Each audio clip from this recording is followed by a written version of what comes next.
వచ్చే ఏడాది భద్రాద్రి రామాలయంలో జరగనున్న శ్రీ సీతారాముల కళ్యాణానికి కోటి తలంబ్రాల యజ్ఞం తూర్పుగోదావరి జిల్లాలో ప్రారంభమైంది. శ్రీకృష్ణ చైతన్య సంఘం ఆధ్వర్యంలో 14వ ఏడాది కోటి తలంబ్రాల మహాయజ్ఞం నిర్వహిస్తున్నారు. గోకవరం మండలం అచ్యుతాపురంలోని 2 ఎకరాల్లో సాగు చేసిన వరి పంటను కోత కోసి కోటి తలంబ్రాల కార్యక్రమానికి శ్రీకారం చుట్టారు. ఈ సందర్భంగా రాజమండ్రికి చెందిన జానపద కళాకారులు వానరసేన వేషాలు ధరించి శ్రీరామనామం జపిస్తూ వరి పంట కోత కోశారు.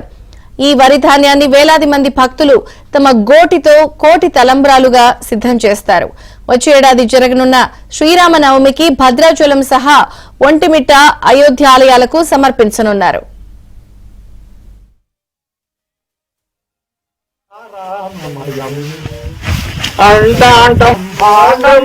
బ్రహ్మలు మొదలు నదులు వనంపులు నా అమృతములు విజిత కర్మము వేద శాస్త్రములు అంతరామమయం ఈ జగమంతా రామా.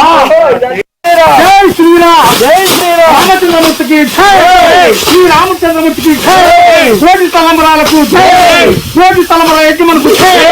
జై శ్రీరామ్, జై జై శ్రీరామ్, జై శ్రీరామ్, జై జై శ్రీరామ్, జై శ్రీరామ్, జై జై శ్రీరామ్, రామచరణం జై శ్రీరామ్.